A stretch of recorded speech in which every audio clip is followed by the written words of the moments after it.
सबसे पहले माननीय गुरुदेव का अभिनंदन करते हुए इस कार्यक्रम में गुरु पूर्णिमा महोत्सव में सभी का हार्दिक अभिनंदन एवं स्वागत करना चाहता हूं।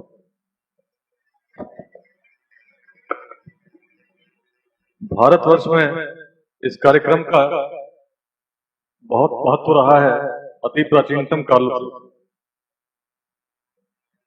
भारत को जब समझते हैं हम लोग तो भारत केवल एक भूमि का टुकड़ा नहीं है, ऐसी अवधारणा हमारे पूर्वजों की रही है।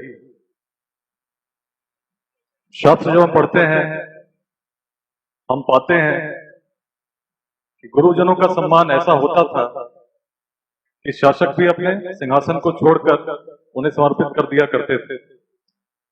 कुछ ऐसी परंपरा हमारे देश में रही जिसके कारण हम जब खोजते हैं तो भारत को केवल दुष्यंत पुत्र भरत के नाम से तो हम सभी जानते हैं, लेकिन जब आध्यात्मिक रूप से चिंतन करते हैं और संधि विच्छेद करते हैं, मनन करते हैं, तो संस्कृत में शब्द हैं भा और रथ, जिनके संयोग से भारत निर्मित हुआ है। भा का अर्थ ज्ञान से है, प्रकाश से है, और रथ का अर्थ उसमें लीन होने से। तो जो ऐसी भूमि जो ज्ञान के प्रकाश में लीन हो, उसमें स्वाभाविक है कि जो सबसे सम्मानित होगा वो गुरु ही होगा। और इसी कारण से जब शासकों के सामने भी गुरु उपस्थित होते थे तो इतिहास बताता है, शास्त्र बताते हैं कि कितना महत्व था, और आज भी उस महत्व को परंपरा चली आ रही है। तो मेरा परम सौभाग्य है कि ऐसे कार्यक्रम में उद्घाटनकर्ता के रूप में उपस्थित होने का सौभाग्य मिला। गुरु वह है जो सत्य का दर्शन कराता है। गुरु वह है जो जीवन में सार्थकता लाता है। प्राचीन काल से ही हर मानव का स्वरूप भिन्न प्रकार का रहता है। आमतौर पर जब चिंतन करते हैं तो एक मानव को जब हम देखते हैं तो हमें लगता है कि जो सामने घटित हो रहा है शायद यही सच है। जब सोते हैं, सुसुप्ति में लीन रहते हैं तो लगता है एक विचार शून्य स्थिति, उसी में जो स्वप्न आता है तो आपको लगता है कि वही सच है। बहुत सारे भ्रम में हम जीते रहते हैं जब तक गुरु का सानिध्य प्राप्त नहीं होता है। और भारत में प्राचीनतम काल से जब हम दर्शन को देखते हैं तो गुरु और शिष्य का संवाद उपनिषदों में मिलता है। उपनिषद का अर्थ है समीप बैठना, और गुरु के समीप बैठने से ही ज्ञान की प्राप्ति होने का उल्लेख हमें मिलता है। एक पुरानी कहानी याद आ रही है, एक पुरानी कथा है। राजा जनक को आप सब लोग जानते होंगे, आप सबने सुना होगा। मिथिला के नरेश थे राजा जनक, अपने समय के बहुत ही तत्वदर्शी सम्राट। एक दिन उनकी सभा का समय तय था और राजा जनक बाहर उद्यान में बैठे थे। सभा के बारे में सोचते सोचते कुछ कल्पना कर रहे थे। इसी बीच अचानक उन्होंने देखा कि सभी मंत्री, सेनापति, सभासद उनकी तरफ तीव्र गति से दौड़ते हुए आ रहे हैं। राजा जनक बने विचलित, अचानक ये क्या हुआ? सभा का समय तय था, मुझे सभा में जाना था, लेकिन सब मेरी तरफ क्यों आ रहे हैं? सेनापति ने बताया, राजन आक्रमण हो गया है, शत्रु ने राजमहल को भी घेर लिया है और बहुत जल्द इसमें घुसने वाले हैं, प्रविष्ट हो रहे हैं। राजा जनक बड़े परेशान, अभी तो सभा में जाना था, सब कुछ शांत सा था, अचानक क्या हुआ? शत्रु सेना प्रविष्ट हो गई। तो जनक ने जितनी जल्दी हो सकता था अपने सब शस्त्रों को इकट्ठा किया और युद्ध में चले गए। बड़ी वीरता से लड़े, चोटिल हुए। उन्होंने देखा कि सब सैनिक भी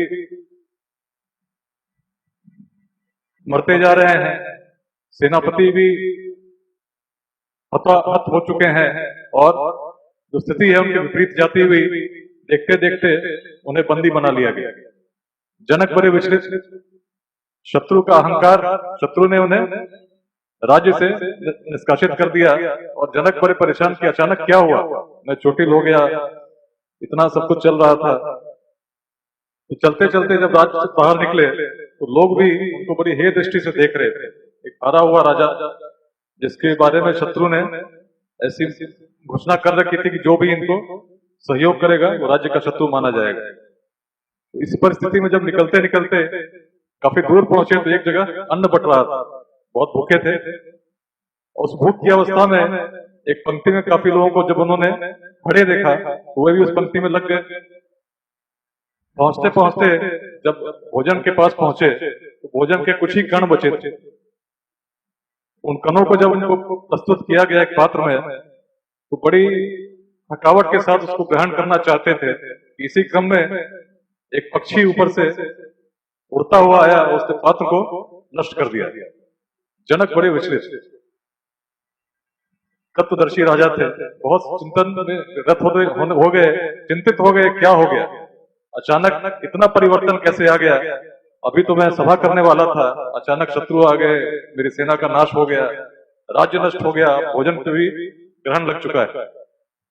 तभी उन्होंने देखा पीछे से किसी ने उनको थपथपाया और कहा, राजन सभा में बहुत विलंब हो गया।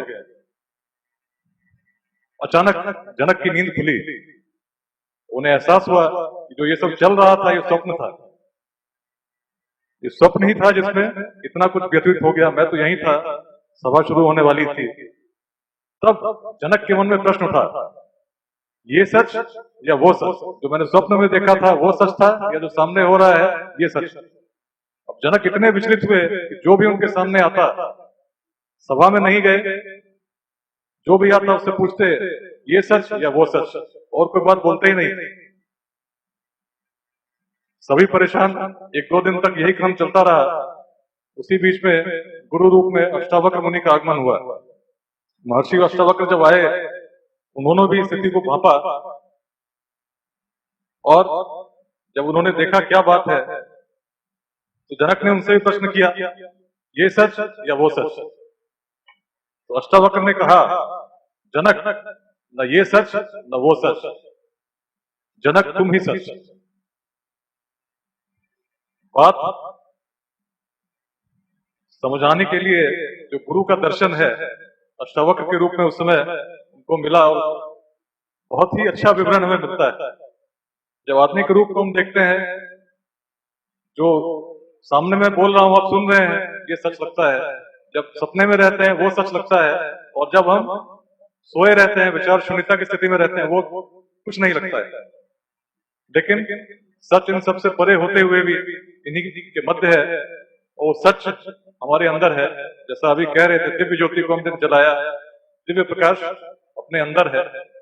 मांडुक्य उपनिषद में एक मंत्र श्लोक में इसी को तुर्यम कहा गया है। तो जो तीन स्वरूप थे उससे जो चतुर्थ स्वरूप है, चतुर्यम से तुर्यम है, वो तुर्यम सबके अंदर उस प्रकार है जैसे मोतियों के बीच में जो माला बनती है उसके बीच में धागा रहता है। मौजूदगी का एहसास लोगों को नहीं होता, लोग मोती को देखते हैं।